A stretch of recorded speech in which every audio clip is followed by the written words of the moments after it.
live. Welcome back. Ladies and gentlemen, I am your host, Blake Ruffino. This is Are You Serious Sports. We hope that you guys are making it a good one.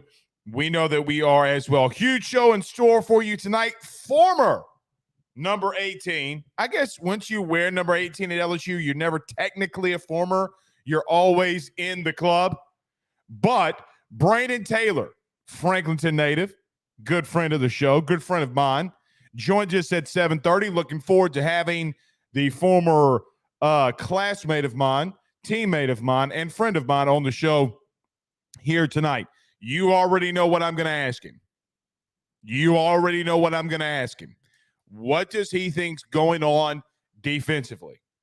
This is a guy that played and started in 2011, was the captain of that defense, played in the NFL. Dude knows his stuff. I want to know what he sees from LSU defensively and what he thinks can or cannot be fixed. We do that tonight at 7:30. It's going to be electric with our good friend Brandon Taylor. Missouri preview. So, guys, we tweeted this out a lot today. We did a lot of film study. One thing that we shared today was one thing that was LSU related on something that they just have to fix. We'll walk through that. Look, man, this isn't your lowly Missouri team. This is a team in the preseason that I said that if you're not careful, somehow, some way, they will find their way into being the second best team in the SEC East. Well, they're 5-0, and they're at home at 11 a.m. They're wanting to make a statement to the country, and they're going to utilize you to do it on Saturday. We'll touch on that as well in our Missouri preview. Also, Ruffino's rants to start off. This is a must-win. Brian Kelly did not have a must-win game in year one. He did not. He didn't. There isn't a game, I can't think of one because you're in year one. You're trying to replenish a roster that had 39 scholarship players on it. There wasn't a game that you say, okay, well, if he loses, this is a game. He just can't lose this game in year one. Going into year two, this is a must-win. Now, what do I mean by that? Because I've heard a lot of people with some really bad takes. Number one, Brian Kelly is still a really good coach. A really, really good coach. Don't let, as we turn the page from Ole Miss to Missouri, don't let that fool you. Do not let that fool you. But for this season and to get back on track, this is a must-win. It's a must-win. We got to go up to Como and beat them. I don't care that they had 3 NFL wide receivers starting for them right now. You got to find a way. I think he's going to do it. Now, you're going to have to go out there and you're going to have to score a lot of points. You ain't walking out of Como without scoring 30 and going to walk away with a W unless something absolutely miraculous happens. Like, Tim Allen and Santa Claus when he gets, when Sandy falls down the roof and he's the new Santa Claus, barring a miracle, like you're going to need Moses parting the Red Sea. You're going to need Jesus feeding the 5,000 defensively, a miracle in the making for you not to walk out of that stadium with 30-plus points and think you have a W. You're not. They're too good.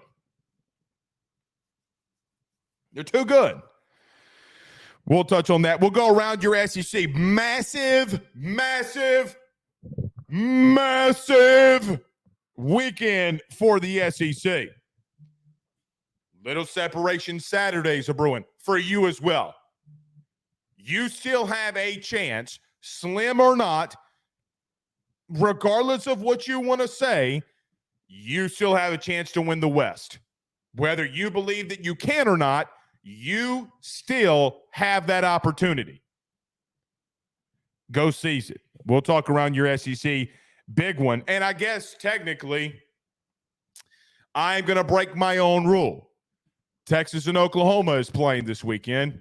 Guys, regardless of what you think, they're in the SEC. They're going to be in the SEC. You might as well keep tabs on them. We'll talk about them as well and around our SEC. And as we do every Tuesday and Thursday, hashtag Ask Blake, thoughts, questions, concerns. Fire them inside of the Rudy Crew chat, and we'll get to as many of them as we can. Brian Tanya on YouTube. I love when you guys are doing this now. You just fire in where you're watching the show from. Live from Phoenix, Arizona. See, he's in here every week. Here's Blaze. Mount Bellevue in the house. Let's go. I love it. I love it. Mike says he's in Stonewall, the 318. 3-1 great. Dane Bergeron, our hunting buddy, says, Blake, I am here with a bottle of Jim Beam and ready to go. You get a pass for missing the press conference by having BT18 on tonight. Yeah, I couldn't make it. Couldn't make it. But somebody's got to ask some questions. Like, for example, let me show you this. Because I'm going to ask Brandon this tonight too, so I'll go ahead and show you this. I tweeted this today. These are two pictures of LSU defense versus Ole Miss and last year versus Alabama. Guys, you are too far away from the football. Look at this. Look at this. Look at this. That cannot happen, man. That just cannot happen. So we'll talk about that a little bit later on tonight. Canton, Ohio says Panky. It's Panky. Don't say another mother word. Any of you have watched the movie Next Friday, you know exactly what I'm talking about. Count the greens, get in between. I know all of you that have watched that movie. You know what I should have said right after that. Big J. Cole says he's in Oakdale. Kisma says Santa Maria, baby. I told y'all what happened last time I went to Santa Maria. Edward 40 hands. If you weren't here, you need to go back to last week's episode. Last time I went to Santa Maria, me and my wife, we had some friends out there. They're living out in Santa Maria. They bring all their neighbors next door, watching the baseball game, LSU baseball game. They duct taped 2 40s to this man's hands, the neighbor's hands. They started calling him Edward 40 hands. That's how it gets down in Santa Maria. All right? Aaron Miller, thank you for the comment. I am not reading this. I'm not reading it on live air, though. League City, Texas is in the building. Marvin Mackey says, Blake, did you send that pic to the staff? They've seen it. Millions and millions of people have seen it. The tweet. Actually, 110,000 people have seen the tweet. All right, a couple more before we get rolling. AJ Crater says, can Jaden Daniels still win the Heisman? I think he can. Look, I personally think he can. I was yelling on the Ruffino and Joe show yesterday.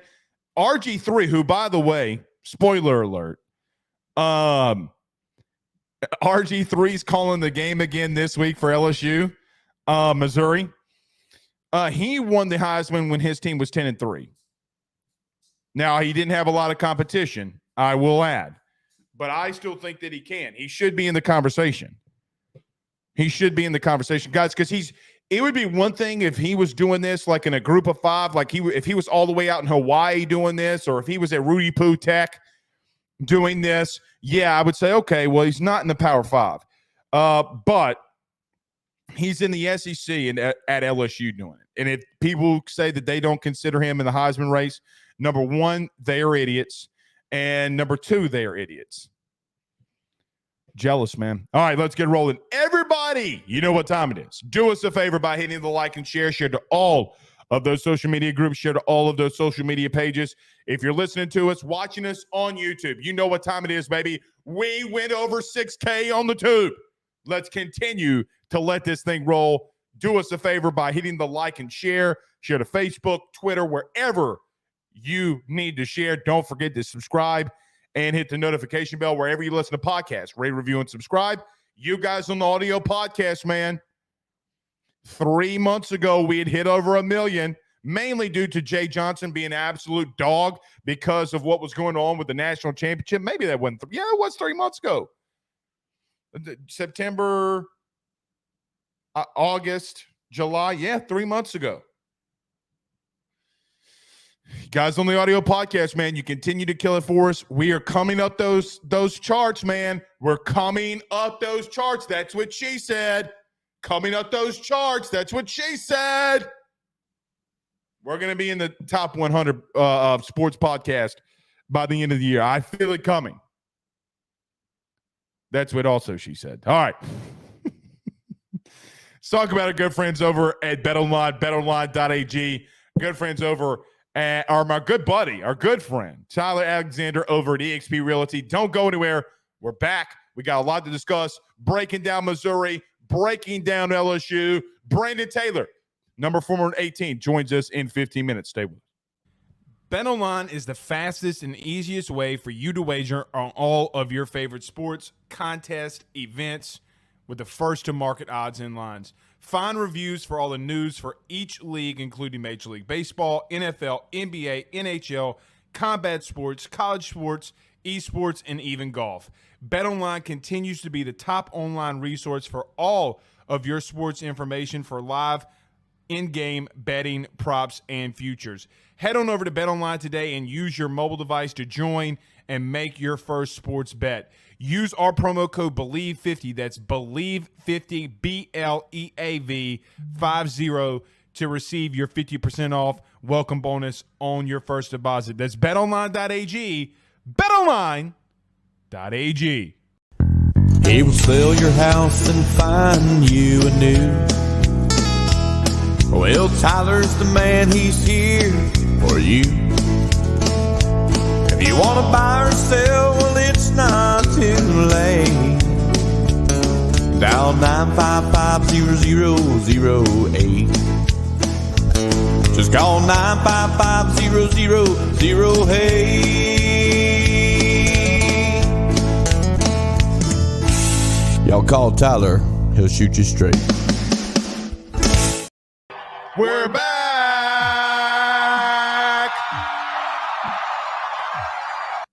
Throw a little curveball with you.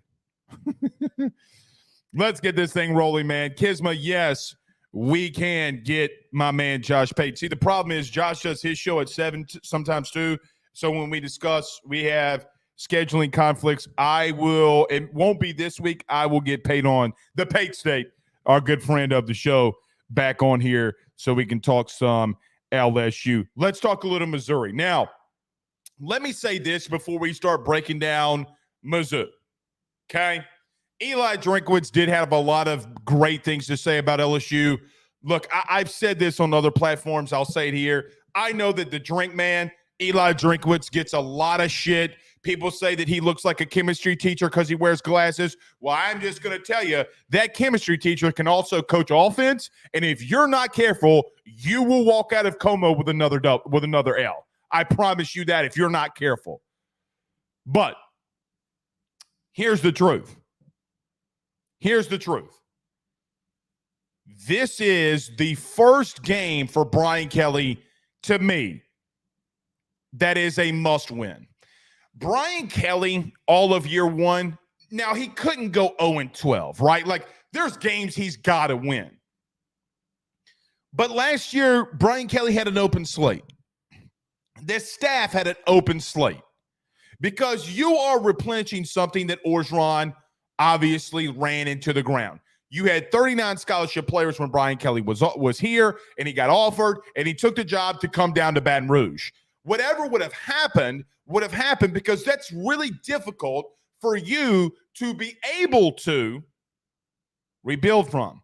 But all he did was he did lose 2 games in September, if I'm not mistaken, last year, Tennessee and Florida State, which You've also kind of lost 2 games earlier in the year. Anyway, all LSU did was at this time last year, they started to go on a run and started winning a lot of games in the SEC.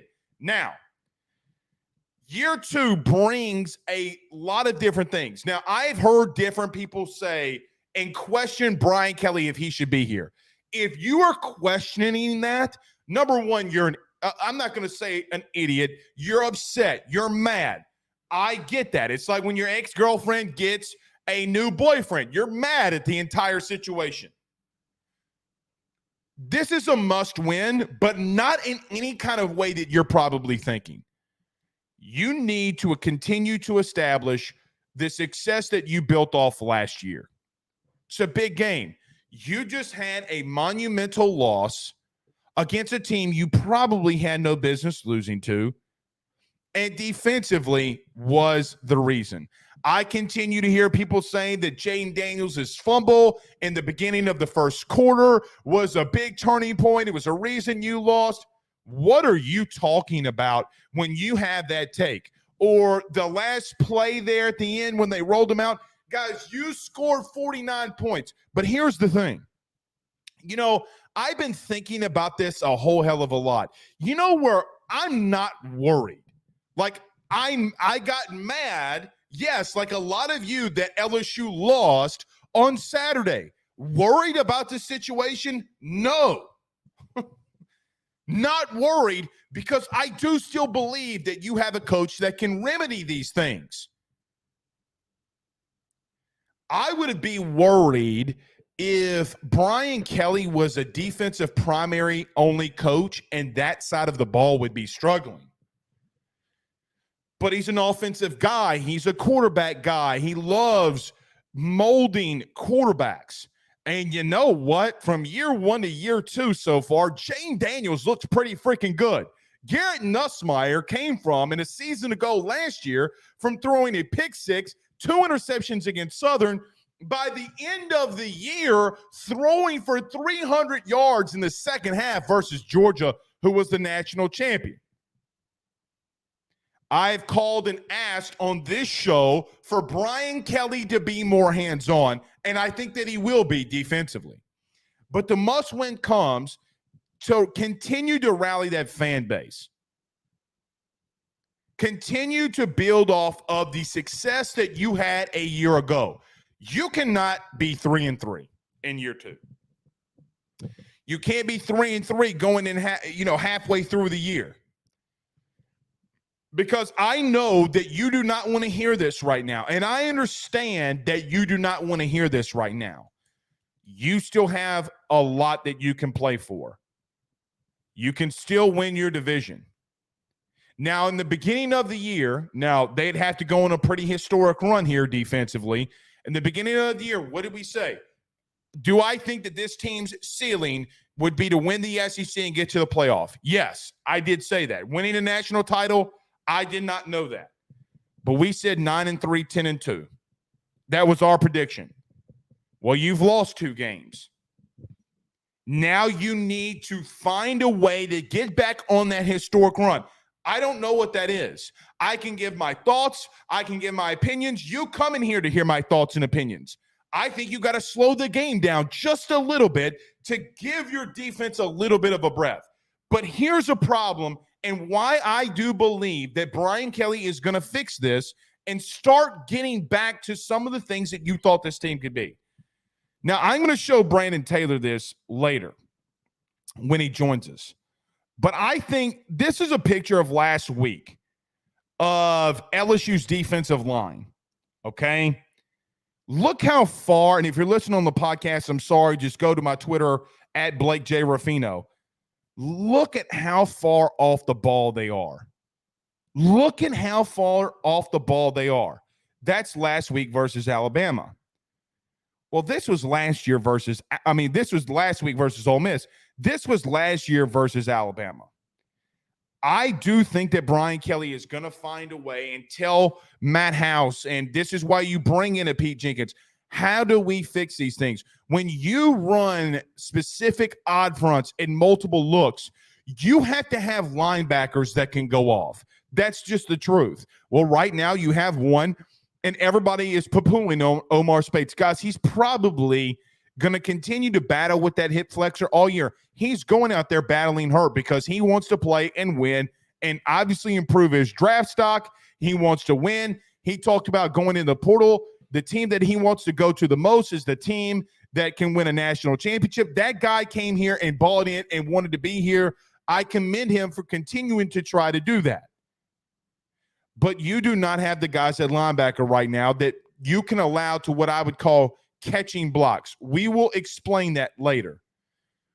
But I don't think that this team is out of it mentally. I think that they're a little pissed. Now, they should have been pissed. You should have made these changes. You should have been hands-on well beforehand. I get all that, and I'm with you. But the only thing that you can do now, right? The only thing that you can do now is move forward and progress and get better. You know why you're offense? You know what? Most of you watch this show religiously, and I thank you for it. You know that in every Monday at 7:30, Carter Bryant walks through this door, and we do the podcast together. We do our segment together. During the offseason, I said I thought that this team, this LSU team, would be the best offense in the SEC because when you have that much production returning, usually that bodes well. Your running game gets better. Your passing game gets better. Look what's happening. But when it comes to defense and you not having experience in personnel, that's not true. Do I think it's some personnel issue? Guys, scheme did not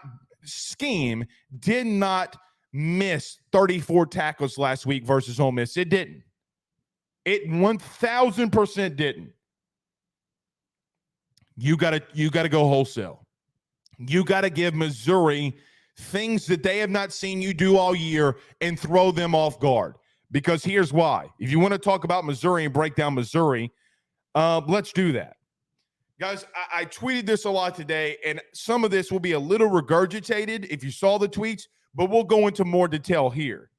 Missouri is a team that is 5-0 on the year. Now, last week they played Vandy. They came out the gates red hot.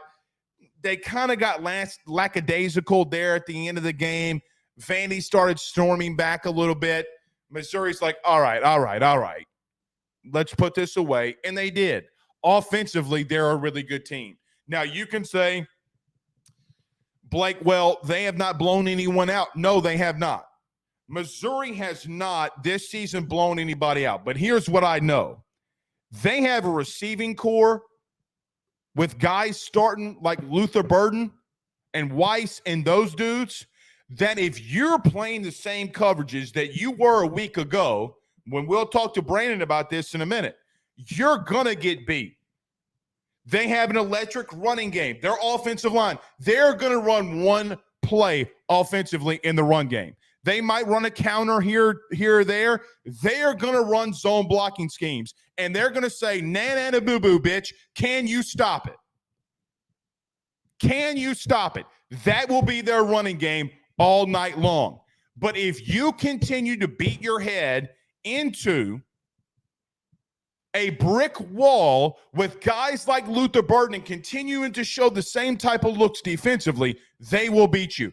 Guys, you can have whatever misconceived or misdiagnosed opinion about Missouri. This team can play. This team can 1,000% play. Now, you don't hear about them. You don't watch them because they play teams like Memphis and St. Louis, and you don't watch them. And you don't really care about them. They're what some people call, and I don't agree with this, the bottom feeders of the SEC. They're not. In the beginning of the year, what did we say? This team could be the second best team in the East because of the production that they had returning. Their quarterback and Brady Cook, 75% completion percentage guy, 1,500 yards, 11 touchdowns, no interceptions. He's almost at 400 passing attempts without throwing a pick. Now, you know on this show, I'm not an analytical dude, but when a dude throws the ball for damn near 400 attempts and doesn't throw a pick, He's doing something right. Luther Burden is the Malik Neighbors of this team. He's the Malik Neighbors of this team. He has 43 catches, leads the entire country. 644 receiving yards, leads the country. The only thing he doesn't lead the country in his touchdowns is because Brian Thomas Jr. continues to go off. Walker, Louisiana, stand your ass up. It's not all. Theo Weiss, 24 catches, 244. Mookie Cooper, which, by the way, this kid, Mookie Cooper, he's like he's 5'8", maybe 175 pounds. But he was at Ohio State. He was in a very, very, very deep receiver room with guys like Marvin Harrison Jr., and he couldn't find a place to play. Well, I'm going to promise you this. You remember what you saw with Ole Miss a week ago with the Wade kid and the bubble screens? Get ready for it. Because if there's any team that looks the same offensively like one another, it's going to be Missouri and it's going to be Ole Miss. Quick bubble screens, getting Luther Burden the ball, giving Mookie the ball, that's what they're going to do. So if you didn't pick it up last week, you have an opportunity to do it this one. Don't think I've seen too many of you in these comments. Last night, it was ridiculous. Missouri is trash. The fuck they are.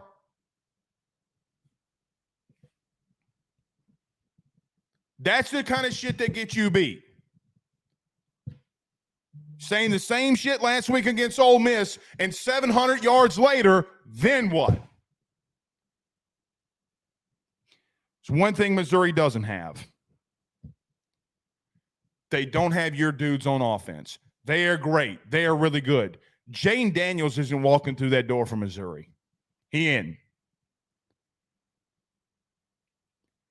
Now, I've been saving my defensive take because y'all said, like one comment here is Robert said, Blake, don't talk shit about the offense. Let Brandon do it. Okay. Blake, don't say shit about the defense. Let Brandon do it. Okay, we can do that. We can do that. So if you don't want to hear me with it, we'll just ask him. All right. Guys, we got him. All right, Brandon Taylor is in the house. So let's do this. Let's talk about our good friends over at the Drake Williams Law Firm, drakewilliamslawfirm.com.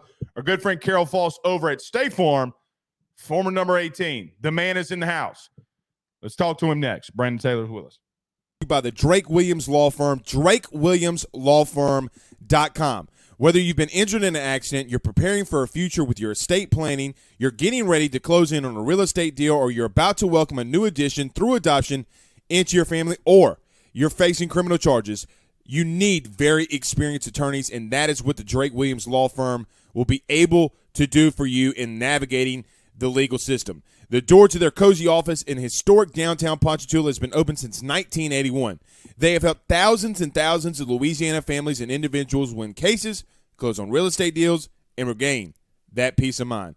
Their lawyers over at the Drake Williams Law Firm, Ernie Drake III, Ryan J. Williams, and Summer Vicnair, are very determined, compassionate, and dedicated to their craft. It's the Drake Williams Law Firm, drakewilliamslawfirm.com. Give them a call today at 985-386-7600. Tell them your good friend Blake Ruffino at AYS sent you on by. Guys, you might know my good friend Carol Foss and all the great service that he provides over at State Farm. He is your good neighbor after all. But did you know State Farm has surprisingly great rates as well? Along with the great neighbor service, State Farm agent Carol Foss has surprisingly great rates for everyone inside the state of Louisiana. So call him today at 985-395-4300, 985-395-4300 for all of those surprisingly great rates on auto, home, and life insurance needs. Like a good neighbor, State Farm is there, and individual premiums will vary by customer. All applicants subject to the State Farm underwriting requirements.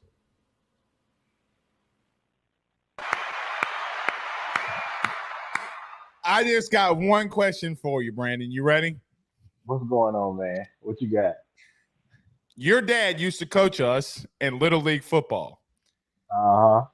If we would have given up 700 yards of defense, how many times will we be bringing our big asses to the pile? See, we wouldn't even have a football team. We'd probably be out here doing that man didn't play that at all. All right, Brandon Taylor, former number 18, the LSU legend, is in the house. How are you doing tonight, man? How's it going? Man, I'm doing good, doing good. Just still a little woozy over the weekend. You know what I'm saying? That's tough pill to swallow. Brandon, look, I do not know. I think that I know, but I don't really. When it comes down to the X's and O's, you've played at LSU, you've played in the league. What are you seeing? Like, what's the issues defensively that they're glaring to you? I mean, the first thing is it's all mental. Like football is 80% mental, 10% physical. I mean, all those guys out there, man, they lift weights all summer. They condition all summer, but if you don't have the mental game, like the physical will never be there. First of all, they're not a confident defense. They're not playing with confidence, which you can tell the way they're carrying themselves in between plays and during plays. They're just not confident, and they don't have that swagger that LSU defenses usually have. And I guess that comes with just hesitating and not knowing what to do during plays. And if you can't play fast, you're not gonna win. Do you think it's a lack of knowledge of what they're trying to run more than it is physical? I think it is because I think their playbook is limited due to, I mean, you got a bunch of guys that come out of the portal. They've never played at LSU before. They a lot of them had never played on the field together before. And the thing with the portal is, which the portal can help you and it can kind of limit you to what you can do. You got guys that have been coached by a different coach and in a different program for the past 3 and 4 years. So they're being taught different type of habits at another school, and then you bring them into LSU, and it's hard to break those habits with 4 months in the off season, 5 months in the off season. Then you try to get them ready for an entire football season in the SEC when a lot of them have never played a snap in the SEC, and you just throwing a kid to the fire at that point. Okay, so what can be fixed? What do you think that they have to do? Uh-oh. There you are. What could be fixed at this point? I mean, you just gotta. It's something that you just gotta. It's like, man, you got your back against the wall at this point. You gotta dig down deep in the bottom of your stomach and find something that you've never found before, or a person that you've never found before, and you just gotta fight. I mean, it's football at the end of the day. We've been doing it since age 5. All of them probably been doing it since age 5. Is at that point, it's see ball, get ball. You just have to be an athlete. And if you can't be an athlete, you can't be out there trying to be a robot. You got to be an athlete. You got to anticipate and react. And that's all defense is. And if you can't do that, I mean, you just don't need to be on the field at some point. Is there anything schematically you changed? Like, so, Brandon, there's a lot of people, because I think that you're a unique individual when you talk about you came into LSU and played corner, and then at 11 moved back to safety. Correct me if I'm wrong on the years, but that's usually, if I'm not mistaken, that's how your process went. Is there something schematically that you see that, like, hey, man, maybe this guy's better in bump and run, maybe this guy needs to back out? What do you think in reference to that? I think a lot of it is the first game, Florida State, they couldn't win the 50-50 ball. Right. So I think the coaches kind of backed them off because, I mean, if you can't win the 50-50 ball, you can't play press coverage because at that point, it's only certain type of routes that you can anticipate. And if you can't win the 50-50 ball, you're not going to be playing press coverage. But hindsight, if you can't play off coverage, I mean, you just open the door for a lot more because that's even harder than playing man coverage. Man coverage is imano. But if you're playing off coverage, I mean, that's just a whole nother ball game. That's a lot more communication as far as switching and motions and everything else. And I don't think the secondary is ready for that. But they just got to find what their niche is. And I mean, if the blitz ain't getting there, the front seven ain't getting there, you just can't play conservative, relaxed football. You will get ate alive, and that's what's happening to these DBs. You have to get some type of pressure and play aggressive because at this point, hell, I throw all my cards in the deck. I anticipate at some point in this game I'm gonna get beat, but I'm gonna be aggressive and try to rattle the quarterback some way and get him to at least try to create a turnover, or overthrow, or tips and overthrows. The DBs flip off tips and overthrows. That's what gets you paid. That's how you get interceptions. You rarely see DBs jumping routes and anticipating routes. That probably happens once every 2, 3 games. But tips and overthrows, you can make those, and you gotta pin your ears back and get after the quarterback. You just can't let him sit back there and throw the ball because, as you seen this past Saturday, you'll get ate alive. Are you surprised? Well, let me ask you this way because I don't want to ask you the other way.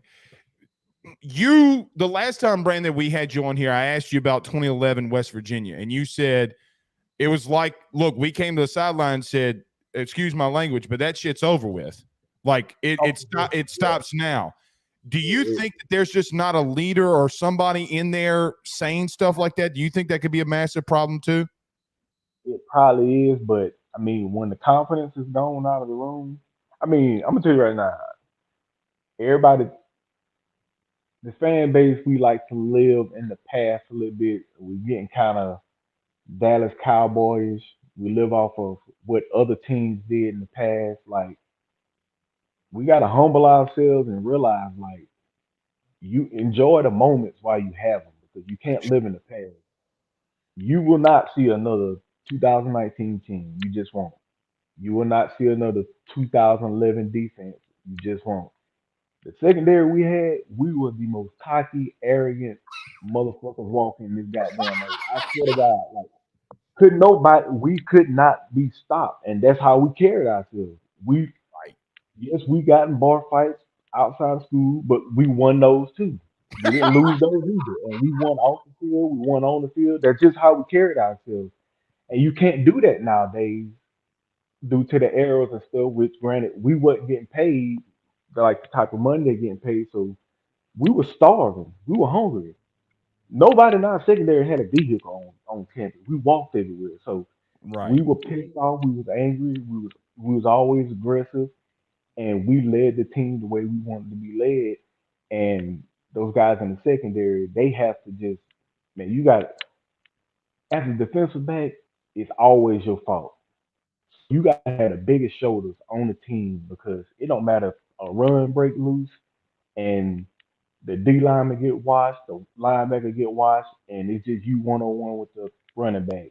If gets past you, it's your fault. All the other people in front of you, they look past them. It's your fault because you the last line of defense. So you just got to carry yourself in a different type of light, and you just got to realize that you're supposed to be the most badass motherfucker on the field because it's gonna be your fault at the end of the day.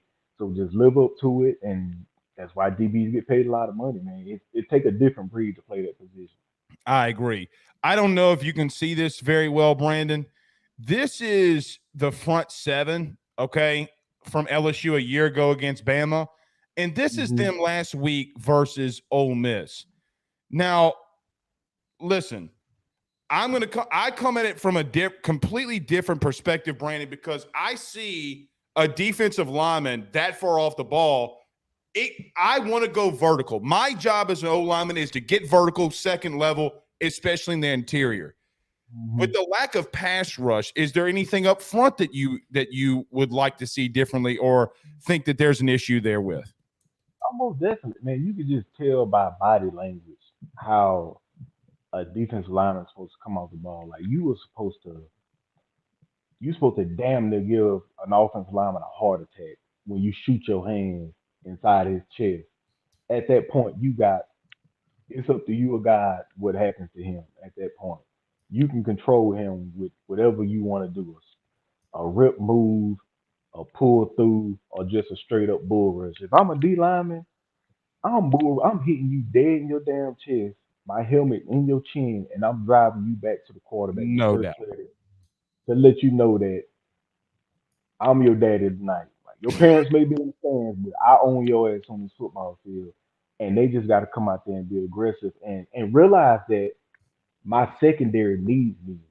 They're Right. not built to cover for 4 and 5 seconds. They're built to cover for 1 second, 2 seconds. I got to get to the quarterback, and they got to understand that each level of defense got to understand that I have to do my job in order to protect my brother behind me or in front of me. So they just got to understand that and get to a understanding that it's a team game, but you also have to do your job individually as a man.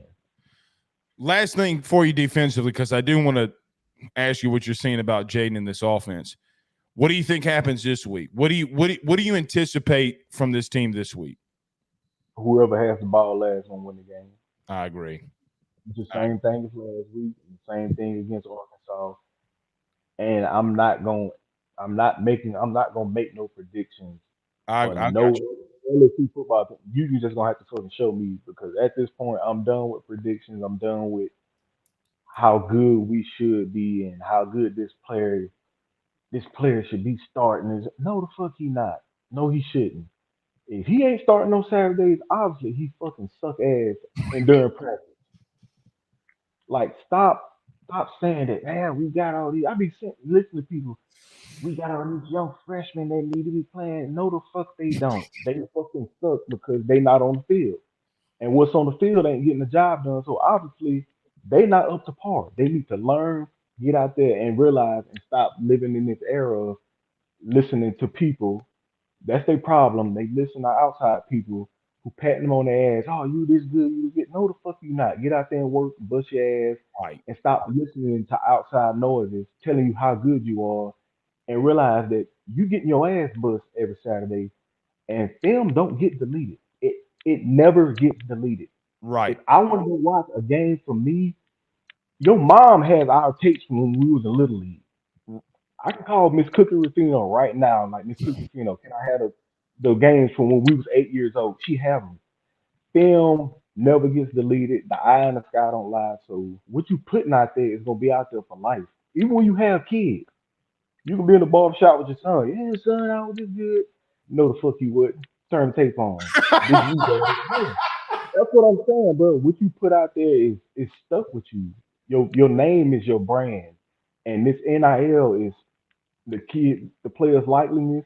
None of them should get money next year by the way they're putting on the field. I mean, like, I want all of them to get paid. I want them to be successful, but you got to earn that shit at the end of the day. You just can't get patted on the ass and just had a red carpet rolled out for you.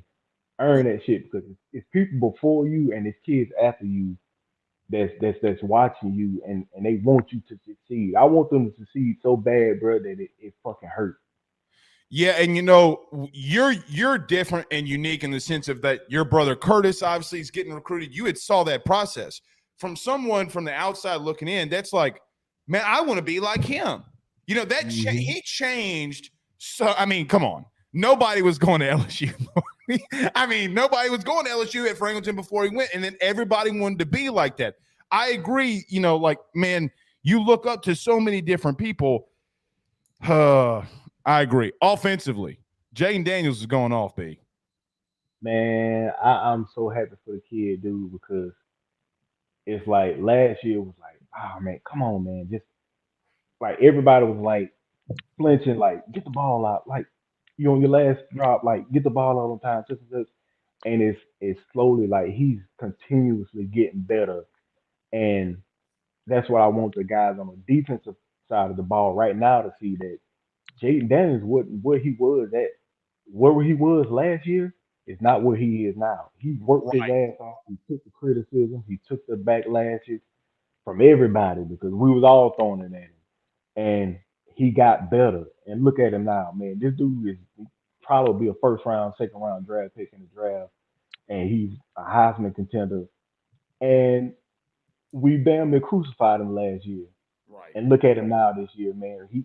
He sucked it up. He developed the way a Titan should develop. I mean, you can get criticized. I mean, I got criticized, and I tell them fuck you, and I go on about my business and I work out. Like, don't let nobody say about you is not your character. What your character is, what you put out there and what you show on film. So you got to remember that. And I'm just proud of Jaden Daniels, man, because I mean, he didn't complain. He just No. did the whole work and it's showing. You know, Brandon, last year at that, the banquet that Brian Kelly did there at the end of the year, I'll be honest, I was a little surprised that 100%. Everybody voted him the team captain from last year, and he had games where he wasn't that good. I think that showed you, like, hey man, they really thought that highly of this dude. Now let me ask you this: how difficult is it to stop him when he's that damn electric with his legs and he's going to throw like that? I mean, B, we've seen this kind of stuff from different quarterbacks before. Burrow, it was this whole different other beast. But James a different animal because of his speed, the way he can get out of the pocket. That draw last week for 55 yards was insane. Like, what do you do to slow him down? So we had the conversation defensively, but what do you do defensively to slow someone like him down? The thing is, with a player like that, this is where you got to coach if you want to, when you're playing against a Jaden Daniels, because he's the type of player like, I mean, I played against Person Hogan. I played against my 4 years in college. I played against 3 Heisman Trophy winners. Tim Tebow my freshman year, That's Mark right. Ingram my sophomore year, and Cam Newton my junior year. And Trent Richardson was a finalist my senior year. So I played against the best of the fucking best the entire time I was in college. I think it's why my body hurting right now. But those are type of players that you don't stop them. There's no way if you think you can stop them, you're delusional and you're gonna lose. Those are players that you try to contain, and you got to manage them as far as opposing defense. Like, okay, we can give him this, but I do not want to give him this. Right. So I give him this the entire game and bait him to where, okay, I may not jump it this play in the first quarter, but the second quarter, I'm gonna get his ass because I'm gonna make him get comfortable. I'm gonna rock him to sleep, and then I'm gonna jump him. And that one big play can be the changing point in the game. But you're gonna have to give him a little bit to stop him from getting a lot. So you have to manage a player like that, which I shouldn't be saying that online. So opposing No, teams. no, I mean, to your point. But I'm just saying, like, you can't stop him. You gotta contain him. You gotta manage him. Well, to your point, I mean, so we tweeted this out about 35 minutes ago. Eli Drinkwitz, Missouri's head coach, literally just said what you did, right? Like, Oh yeah, at that point it's chess. It's not checkers. right. You gotta play him the long run. Brandon, he legitimately came out and said, I'm not going to let him throw deep. I'm going to let him check him down all night. Go 12 plays, 100 yards or not 80 yards. Do what you got to do. You're not beating me deep. He said it. At that point, okay, if you're going to do that, if I'm a defensive coordinator, I'm not going to let you beat me deep. D-line, rush to a point to where you can get to, and we're not going to sack him, rush to a point and get your hands up because he got to throw it underneath. He's going to throw short immediate routes, get your hands up and try and block the ball down, and we'll contain him. Don't let him outside defensive end. And if so, if we do going to come after him, we're going to send the fucking house at him, we're going to blitz. And everybody do not get beat deep. That's the only thing you really can do. That's the only thing I think you can do. I mean, B, it's exactly what Florida State did. They ran quarters all night, cover 4 all night. They let it take it down. You got to beat. And if you cover 4 quarters, that's right now, that is Joe Burrow's kryptonite. He cannot play. He can't.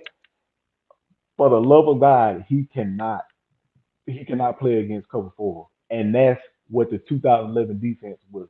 That's what we ran. Cover 4 turns into man coverage at the 10 yards. Right. See, and people don't know, like, cover 4, you can play cover 4 in press, and it's still cover 4 because it turns into man coverage. Right. You just gotta know when to break off as a corner or a nickel back. If a man is going inside, that's not your man. You got a safety breaking down on him because you read as a safety in cover 4. You read number 2. If you cross your face, you push the 1.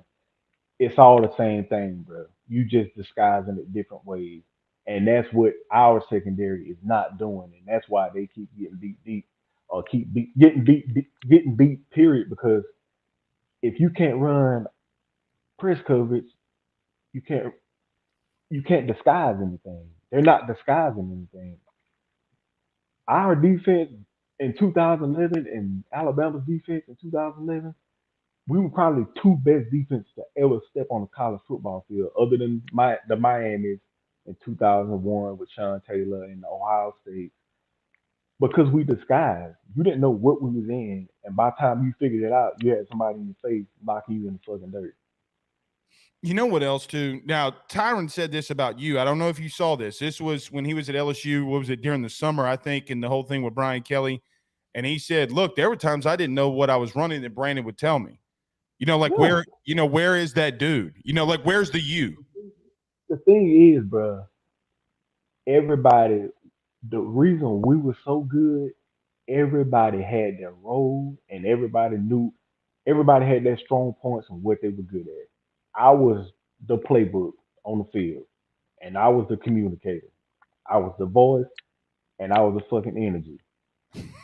We were down, get y'all ass the fuck up, or get the fuck off the field. One of the two. You ain't got a damn choice. Tyron, just go make a play. Get Brandon, here, how get much here. was he ad-libbing out there? How much was that just bullshit that he was doing? No, he did that, bro. Y'all don't understand. The stuff he did in practice would have made your jaw hit the ground. Do Like you in the game, it was just like, man, that wasn't nothing. Like it was like, man, you gotta show him what you did in practice. I'm trying. I'm like, man, nah, you need to show him what you did in practice, man. And it was just like, bro, he blessed at that point. You can't say he gifted, he talented. Tyron he was truly blessed. And then you had Morris Claiborne. It's just Mo. Okay, that's your man. Do what you got to do. Daryl Simon, that's your man. Do what you got to do. Ron Brooks, just be Ron. Eric Reed, put people in the dirt. That's all you got to do. Everybody had their job and what they were good at, and they did that. And nobody tried to step in nobody else's lane. I wasn't tiring. I couldn't blitz like he could. I couldn't, and I wasn't at all. I wasn't jealous of him. I wasn't going to coach. Coach, let me blitz more. Hell no. I'm a fan of him. I'm cheering his ass on. Tired. Get to his ass. Catch another pick. I want you to. So he that's stole a pick from you too. He stole a pick from you too. But guess what? At the end of the day, if he called it, I called it too. We got off the damn field. We got some Gatorade. So it's just you gotta understand, bro. You playing for the man beside you. You are not playing for yourself. And if you don't, until they understand that, like it's not about me, you will never be successful on the football field or on the football field at LSU, especially in secondary. You got to be the most unselfish person ever because you want the person beside you to shine based off of what you're doing. Dane Bergeron sends $100. I'll Venmo you 50. You gonna be a coach? If they paying you to already be a coach. I don't think, bro, because I Thank don't you. know. I think I'd be able to put my hands on somebody. Cause my temperament right now, like I know, cause I know I can still get down, but I can't deal with an attitude or none. I'm not built for it. I'm just not built mentally wise. I'm not there because I ain't got the right temperament to be a coach. Because right now I just be walking by people and just want to slap the shit out of them because of the way they're saying it. Like pick your shoulders up, pick your chin up in the air, bro. Like stop slouching over and shit. Like just do what you're supposed to do. Like people that work for me at work. Like man, I don't want to hear you complaining. Like, did you wake up this morning? Yes. All right, shut the fuck up. Let's go to work. I don't want to hear all the other stuff. Yeah, I'm with you. I'm with you. I mean, and you know, Brandon, I told my mom this the other day. Since I've gotten older, I see it differently.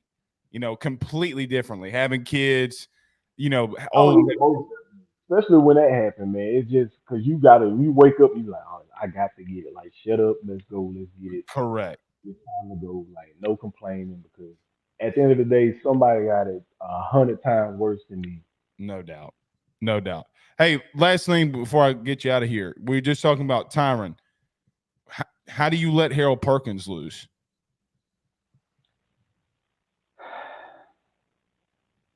At this point, the way this defense is going, you gotta stop worrying about one player, and Right. start worrying about the entire group because one player is not gonna win you a game, and it never has, and it never will. And I think that's the way we get into as far as why is this guy not out on the field? That I go back to that, like obviously he ain't doing what the hell he's supposed to be doing in practice. Maybe he don't know the playbook.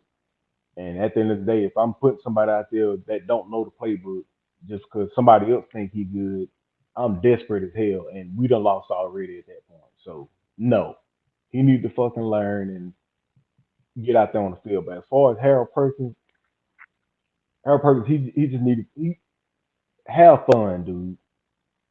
Last year you was out there having fun, and once the fun is taken out of the game, you are not the same player. Just cut loose, forget everybody else, forget everything. Don't listen to what people saying. It's still the same sport you played when you was a kid. Go out there and have fun. We had fun, bro. It was a party. It was fun. That was our freaking club. Tigerland was on the field. We was out there kicking ass and taking names, partying. We wasn't drinking no liquor, but we drinking Gatorade like it was. And we had a freaking ball, bro. That's Hey, what but they gotta do. Just go out there and cut loose. you know what's crazy about that? I'll get you out of here on this, but even if he does shit wrong, assignment wise, Do it full speed. just go full speed. And I don't, for the love of God, I can't understand it. I've been out of position so many times. I've blown the coverage, well, not even the coverage. I was just out of position, or I read a key wrong or run block wrong. But I did it hauling fucking ass, running a fofo, and somehow magically I ended up the ball was on the ground right there, and I landed on it. Or somebody missed a tackle and I was there and I got a big hit and forced a fumble or made a tackle for loss. And you know what? When we got in the film room, coach was like, "Good play, Brandon." And then back in my mind, I'm like, "Shit, coach, I fucked up. I don't know what you talking about." But I did it full speed and we made a play. And if you got all 11 guys running full speed to the ball, turnovers are made. And then the thing about a turnover is they come in twos and they come in threes. They contagious. So if you get one or two are coming behind it. So all they need is one turnover, and it'll turn the momentum of their defense, and they'll have the confidence back. Man, I swear to God, I feel like you are a little confidence away on Saturday. You picked this kid off. He hadn't been picked off in 400 attempts. Oh, yeah, that's all You they know, need, like, man. bro, like Denver Harris. I mean, he's given up some stuff. He's there. Like, I see He's it. right there. You right there, but Denver Harris got to give up. It's not 100%. It's always 120%. It's Thank always 120%. Sell out. If a guy's right there, don't reach your arm out to try and tackle him. Dive or something like just sell your body out, bro. This is a very violent and gruesome sport, and sometimes you got to make the ugly tackle. But guess what? At the end of the day, it's a fucking tackle. I don't care how ugly it is. Your job is to use your body to get the person on the ground. And they got to understand that everything ain't going to be pretty. It's not going to be a big hit. You just got to get the guy on the ground. And that 50-50 ball is called 50-50 for a reason. They going to win some, they going to lose some. But you got to compete. And for the love of God, if you know you getting beat deep, grab his ass. I'd rather take a 15-yard penalty than a touchdown any day. You go back and watch my film from when I was in college, I done tripped people, stuck my leg out there. Coach Coop be cussing me out. BT, what the fuck you doing? I said, did he score? No. All right, then shut up. We get another play. Next play, pick, fumble. We out the field. Now, what you were saying, Coach? What did I do? All right, we got another chance. He didn't score a touchdown. I'm not gonna let you score on me. You not gonna score a touchdown on me. right. I don't care what I do, what you do. I will grab your ass while you running full speed. If I know I'm beat, you know you beat as a DB at certain points in time. Hey man, you gotta do what you gotta do to keep him out the end zone. Yeah, I'm with you there, dude. I kept you way too long, but I mean, this was fantastic. I mean, this was amazing, brother. Thank you so much for joining us. Oh man, anytime, Blake. All right, brother. That's Brandon Taylor. Thank you. Hey, let me ask you. My bad. Makai Wingo, number 18, is kind of living up to. I mean, my man. There's one thing defensively. He's good now. He's representing for the team. He is, but he's a dog. He's coming off the ball fast, and I think that he just need to find somebody else that can give him some type of release. Right. That way he's fresh in the second half and in the fourth quarter of the game, because the dude got a motor on him, but you want that motor to be in the crucial points of the game from the first quarter to the fourth quarter. So we just need to get some people in there to give him some rotation, that way he continue to have his long wins throughout the entire point of the game, and he can go back there and wreak havoc. I agree. Thank you so much, man. All right, Blake. Appreciate you, big dog. All right, that's Brandon Taylor, the dude. Man, he's so fucking good at what he does. So fucking good at what he does. And he's not lying. Like, look, Ryan, great guest. I mean, dude, that is a friendship going back a long time. And look, man, there's nothing he said that wasn't heartfelt. There wasn't anything that he said that wasn't just 1,000% true. David says Brandon is so awesome. He tells it like it is. Hell yeah, he's going to tell it like it is. Hell yeah, he's going to tell it like it is. So, yeah. All right. We got to get to these week 6 picks. But before we do that, let's go to a quick commercial. We're back. Don't go anywhere. Stay with us. Guys, you might know my good friend Carol Falls and all the great service that he provides over at State Farm. He is your good neighbor after all. But did you know State Farm has surprisingly great rates as well? Along with the great neighbor service, State Farm agent Carol Falls has surprisingly great rates for everyone inside the state of Louisiana. So call him today at 985-395-4300, 985-395-4300 for all of those surprisingly great rates on auto, home, and life insurance needs. Like a good neighbor, State Farm is there, and individual premiums will vary by customer. All applicants subject to the State Farm underwriting requirements.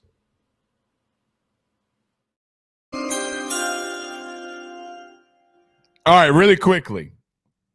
We do have some big games this weekend around college football. Texas and Oklahoma. So listen, this is my thoughts on the Red River shootout. I do think that this is a massive game for Texas. Massive game for Texas. Why? Because I do think that if they are able to win, go on, remain undefeated, win the Big 12, there would be a legitimate claim to say that we're back. Reason being, now, if they were just playing a soft schedule, if they weren't really playing anybody, which most of their conference games, they have really not played anybody. They played the worst Alabama offense in the last 15 years. They played 3 backup quarterbacks, but they've done it in somewhat of dominant fashion. And they went on the road, played Alabama, who, God forbid, if Alabama wins this weekend, makes Texas look better, regardless of how they do it. But the country's not very familiar yet with Oklahoma. You're not. Let's not act as if that you've sat there all weekend, every weekend, watching Oklahoma football. Now, week 1, you probably did, right? If you weren't watching Colorado and TCU, which I'm assuming most of you were. But that same time, Oklahoma was playing Arkansas State and went out there and whipped that ass. Now, they've had some issues defensively, some issues offensively. What team doesn't? But this is going to be the best quarterback that Texas has played. This is going to be the best quarterback that they played in Dylan Gabriel. This is going to be the best front 7 I think that they could see for the remainder of the year. Now, I do think that they saw, obviously, a better one against Alabama to some extent and held them in check. But Oklahoma's got some dudes up front. The point spread is at 6.5 for Texas. I'm going to take Oklahoma in favor of Texas. I'm going to take Oklahoma in the points because I do think that Oklahoma has a point that they have to prove after getting absolutely blown out last year. This game historically at times has been close. It's been chaotic. I want to lean a little bit with Oklahoma in the 6.5. I might even buy that half a point and take Oklahoma. I do think, though, if I had a gun to my head, just outright winner, I do lean Texas. I do lean Texas because I believe that Texas will ultimately show that they have better talent and better depth. A&M at Bama. Speaking of Bama, and I agree with Chad in the comments, says Dylan is better than Ewers. I agree. But the surrounding pieces around Ewers, man, oh man. And look, I do think that Oklahoma is going to be the toughest test because they can score. Just going back to that game, Oklahoma can score. Alabama couldn't, and they let Alabama stay around with them. But look, when you have a team like that that's coming out of nowhere, trying to break through all the bullshit that the program's been going through, they broke through on the road against and Bama's a really good defense. They are a really, really good defense from what we've seen so far. Speaking of them, they go to A&M. Our buddy Carter Bryant always brings up this stat about back-to-back road games, that teams historically don't win both back-to-back road games. They don't. You're on one right now, and you just lost yours to Ole Miss. The only teams that did it was 2019 LSU, 22 Georgia. Here's the thing, though. Here's the thing. I just don't trust what I've seen from Alabama enough. And look, you're going to kill me on this one. You're going to kill me on this one.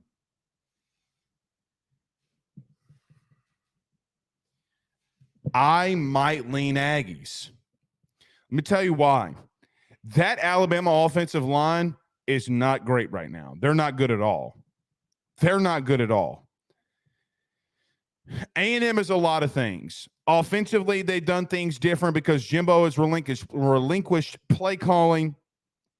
Petrino has looked good in calling plays.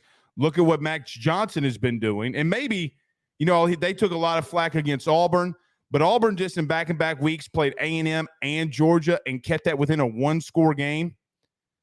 Defensively, they're not bad. I think that front seven for A&M could really, really win this game for them at home. At home, I'm taking A&M outright. And I do not feel good about that because mainly I just don't trust Jimbo enough. I don't.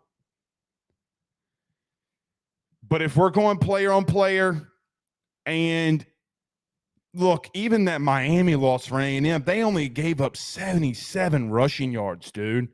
Like, they are a good guys, they might be. I'm going to tell you something that you're not going to agree with on this either. They might be the best front seven in the SEC from top to bottom. Georgia has struggled. Alabama has not been able to get a pass rush at times. A&M, they are good defensively, man. When LSU plays them at the end of the year, that's going to be one hell of a matchup. I'm going to go A&M. Kentucky and Georgia is a little interesting, and this is the last one we'll talk on the night. But Kentucky and Georgia is a little bit interesting to me because I think that we all saw this different game from a different lens or prism than – because I thought Auburn defensively is a really good team. They're a really good team. They did some things against, and I said this last week about Auburn. They did some things defensively against A&M. I'm like, man, that's man on man. Like, that's talent on talent. That's not like schematics. They were winning a lot of reps against A&M, who they got guys like Evan Stewart and Muhammad. They were doing some really good things in the running game. Then Auburn kept that Georgia game within a score. Kentucky does not have those green grass athletes, in my opinion, defensively. I think Witherspoon is the kid that they have at corner that is outright insane. And Stoops always finds these like 3-star dudes at corner. They're a really good team defensively. I like Ray Davis a lot. And I know that Georgia's beat up. But I told you this, and I'm going to wait until it doesn't happen. I'm going to pick Georgia every single week until they lose. I'm going to pick them every week until they lose, because I just don't think that they have a team this year, even though Georgia might be the team most beat up in the country when it's all said and done. I got to go Georgia, because I still think that they have one of the best defense, or not, if not one, the best, but one of the best defenses in the country. That secondary, I know that they're known for what they have in the front seven, and rightfully so with the dudes that they produce. Bro, that DB room, shit, they're elite. C. King says UGA by 17. I kind of lean with him. They coming on back-to-back games where it was really close, meaning Georgia Power 5 games, it's the South Carolina thing, and then they had Auburn. I think people are sleepwalking a little on Georgia. They had a lot of things that they had to figure out, but you know what they keep doing in the second half? They lock teams down literally. Like, go look what they've done the last 2 weeks. Or a couple of weeks, last 3 weeks. Yeah, they might start off a little slow. Shit. Go watch that team in the second half. There is nobody in the country. I promise you this. I don't care how Georgia's looked.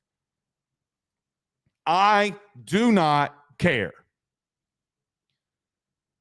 There is nobody in the country that wants to play Georgia. And if they tell you that they do, they are lying. Because I do think that when that defense needs to show up, they're going to show up and show out. I feel like they're toying with people, dude. I really do. Now, Carson Beck is a big, big deal to this. But one thing Georgia does really well, they can run the football and they can play defense. That is the old school Nick Saban way, and that's what Kirby's made. All right. We're out of here, guys. We'll see y'all tomorrow. Brandon Taylor was fantastic. Y'all have a good one. Peace.